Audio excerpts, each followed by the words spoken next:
Salatu wassalamu ala rasulillah wa ala alihi wa sahbihi wa mawala amma ba'd. Kita lanjutkan insyaallah pelajaran sifat salat Nabi. Kemarin kita terakhir membahas bangkit dari sujud menuju berdiri. Itu apakah bersandar dengan tangan ataukah bersandar dengan lutut. Kita jelaskan kemarin bahwasanya pendapat yang kuat adalah bersandar dengan tangan. Terus terakhir, posisi bersandar dengan tangan itu apakah dengan mengepal ataukah biasa atau biasa. Ini kalau kita lihat dari ulama dulu dan ulama sekarang, mereka berbeda pendapat tentang masalah ini. Poros pembahasannya adalah ada sebuah hadis dari Ibnu Umar radhiyallahu ta'ala. Hadis ini diriwayatkan oleh Abu Ishaq Al-Harbi. Beliau meriwayatkan dari Azraq ibnu Qais. Kata Azraq ibnu Qais, ra'aitu Ibnu Umar. Kata Azraq ibnu Qais, aku melihat Ibnu Umar radhiyallahu taala anhuma ya'jinu fi sholati ya'tamidu alaihi idza qama. Aku melihat Ibnu Umar itu ya'jin, mengepal di dalam sholatnya dengan bersandar pada dua tangannya apabila berdiri. Apabila berdiri untuk rakaat yang kedua, posisi Ibnu Umar itu mengepal sambil bersandarkan pada tangannya. Berarti mengepal. Fakultu lahu, maka Azraq ibnu Qais bertanya kepada Ibnu Umar, kenapa Anda berbuat mengepal itu, kenapa? Maka Ibnu Umar menyandarkan hal itu, faqala ra'aitu Rasulullah sallallahu alaihi wasallam yaf'aluhu. Karena aku melihat Rasulullah sallallahu alaihi wasallam melakukannya. Berdasarkan hadis ini berarti bersandar dengan dua tangan ketika bangkit dari sujud, ya, ketika selesai duduk istirahat itu sambil mengepal lalu berdiri, ya, mengepal dengan disandarkannya ke lantai atau ke tanah kemudian berdiri. Nah, lafadznya adalah ya'jin. Nah, ajin itu bikin adonan itu yang ngepel-ngepel, mengepal begitu. Nah, pembahasan kita apakah memang disunahkan mengepal ataukah tidak? Lah, ini semua poros khilafnya terletak pada ini hadis. Hadis ini diperselisihkan oleh para ulama. Di antaranya Syekh Al-Albani mengatakan hadis ini hasan li ghairi. Dikatakan oleh Syekh Al-Albani hadis ini hasan. Syekh Muqbil mengatakan hadis ini lemah. Nah, dua ulama ahlu hadis berbeda pendapat dalam mensikapi ini hadis. Tentunya bagi yang mengatakan hadis ini hasan, ya otomatis akan disunahkan mengepal. Bagi yang mendhaifkan hadis, tentunya nggak disyariatkan mengepal, nggak disunahkan mengepal, karena mengepal itu kan sebuah ibadah, sebuah syariat yang butuh dalil. Yang namanya bersandar dengan tangan, ya ma'rufnya tangan ya tanpa mengepal. Kok diartikan itu mengepal dengan mengepal, berarti kan itu sebuah tambahan hukum. Yang ini butuh dalil kan gitu. Sedangkan hadis Ibnu Umar yang diriwayatkan oleh Azraq Ibnu Qais itu ada lemah. Nah, kesimpulannya khilaf para ulama terletak pada ini hadis.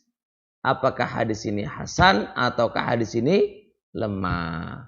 Nah, yang dipilih oleh penulis ya saya sendiri yang menulis kitab Ijabatul Muqtarihin, saya pribadi, anak pribadi saya condong terhadap ulama yang melemahkan hadis. Jadi saya condong hadisnya lemah. Tapi bagi yang mengatakan hasan ya nggak apa-apa kan ada juga ulamanya. Tapi anak pribadi condong hadis ini ada lemah. Kenapa kok lemah? Baik. Kita akan lihat jalannya hadis. Hadis ini diriwayatkan oleh Abu Ishaq dalam kitab Gharibul Hadis juz 2 halaman 525. Qala Abu Ishaq haddatsana Abdullah ibnu Umar qala haddatsana Yunus ibnu Bukairin anil Haytham an Atiyah ibni Qais anil Azraq ibni Qaisin an ibnu Umar radhiyallahu taala an. Hadis ini juga diriwayatkan oleh Imam Tabrani dalam kitab Al-Awsat. Taib. Hadis ini ada beberapa cacat sehingga bisa melemahkan hadis. Yang pertama, di situ ada rawi yang namanya Haytham ibnu Imran. Haytham ibni Imran. Rawi ini kalau kita lihat di biografi beliau, rawa anhu jama'atun walam yuwathiqhu mu'tabar.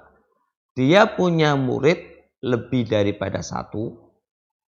Kemudian tidak ada tautsik dari ulama mu'tabar. Nah, menurut mustalah hadis, rawi semisal ini namanya majhul hal. Nah, kemudian tidak hanya cukup di situ saja. Ternyata Haytham ibnu Imran ini ata bima yungkar, datang dengan sesuatu yang telah diingkari. Apa itu? Yaitu dia bersendirian di dalam mendatangkan lafadz al-ajn. Itu kata-kata ya'jinu fi shalah. Sudah rawi majhul hal, kemudian dia bersendirian di dalam mendatangkan lafadz ya'jin. Maka semisal ini diistilahkan apa? Ata bima yungkar, mendatangkan sesuatu yang diingkari. Dia sudah nggak dikenal, majhul hal kan ya. Kemudian dia mendatangkan sesuatu diingkari. Maka ini adalah tambah melemahkan dia. Kayak orang nggak dikenal, lemah lagi, membawa sesuatu yang semua orang nggak membawanya, sesuatu yang aneh dia bawa, tentu pengingkarannya kepada dia lebih sangat kan begitu. Ini yang pertama. Yang kedua, Atiyah ibnu Qais, yaitu gurunya Haytham ibnu Imran. Ini rawi ini dikatakan oleh Abu Hatim soleh. Soleh di sini ya kalau yang kita pelajari ucapan Abu Hatim soleh ya paling enggak derajatnya lemah. Walaupun mu'tabar, lemah yang jabir, lemah yang bisa terangkat. Yang namanya soleh itu kan soleh apanya? Belum jelas. Soleh dalam hadisnya kah atau soleh dalam agamanya kah? Sehingga kata soleh itu bukan sebuah ta'dil. Ta'dil dalam dhabtur riwayah atau adalatur riwayah belum. Ya kalaulah soleh dalam sisi agamanya mungkin adalahnya. Dhabtur riwayah belum jelas. Makanya sisi ke arah lemahnya itu lebih ada begitu.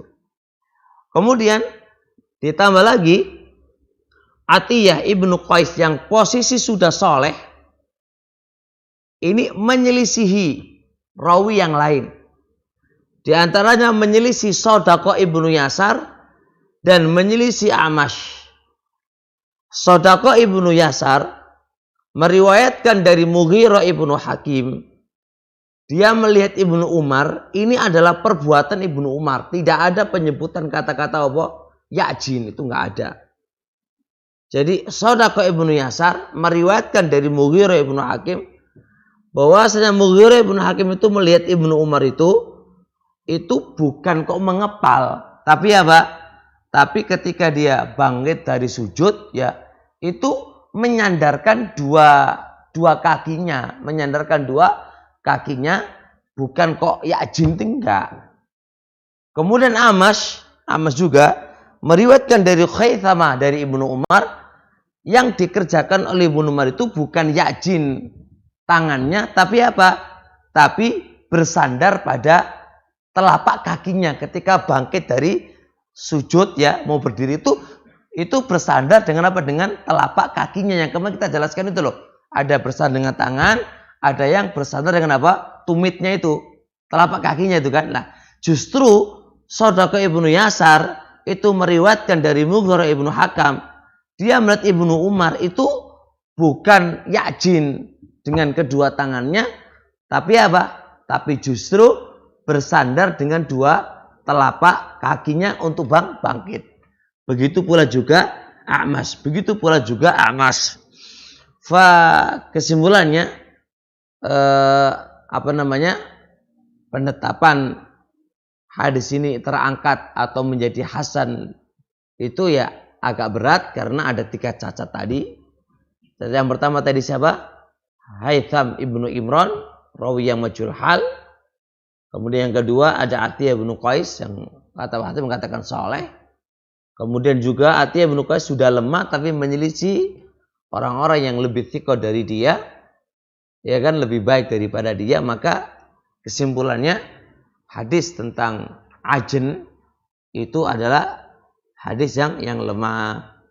Maka bagi yang melemahkan hadis tentang mengepal, ya kembali kepada asal mula, yaitu diitlakan tangan, ya tangannya itu adalah membentang, tidak mengepal. Nah, kalau mengepal itu berarti tambahan baru hukum. Yang mana bersandar pada dua tangannya ke bumi, ya dua tangan itu dua tangan tanpa mengepal, itu hukum asal. Nah, ketika ada mengepal kedua tangannya, ini sebuah tambahan hukum yang membutuhkan dalil yang sahih, yang kuat untuk menjelaskannya. Nah, sedangkan hadis yang berkaitkan itu tadi sudah Anda ketahui ada 3 cacat di dalam pelemahan hadis. Tapi bagi yang mengatakan condong hadisnya hasan menurut dia dan dia lebih ke Syekh Al-Albani, ya monggo, karena kan masalah-masalah ini masalah khilafiyah di antara al-hadis. Kalau anak pribadi yang kita pelajari, ilmu hadis yang kita pelajari, saya pribadi condong hadisnya adalah lemah. Wallahu taala alam. Baik, sampai di sini insyaallah. Subhanakallahumma hamdik, asyhadu an la ilaha illa anta, astaghfiruka wa atubu ilaik. Assalamualaikum warahmatullahi wabarakatuh.